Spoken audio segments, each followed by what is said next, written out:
Hi.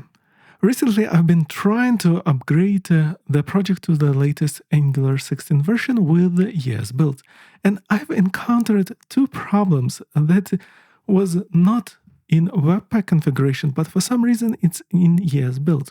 The first one is in this proxy.conf.json file.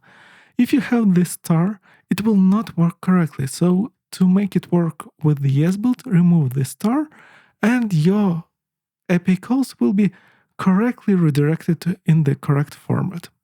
And the second is a pretty interesting one. For some reason, like this polyfills files, the TypeScript couldn't find it for some god know what reason. I've been trying to fix it. And the solution, because the polyfills I actually just have Node.js, is with the Angular probably 15 version, you can pass directly into these polyfills.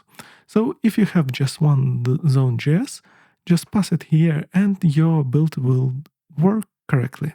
I hope this helps. Have a great day. Bye.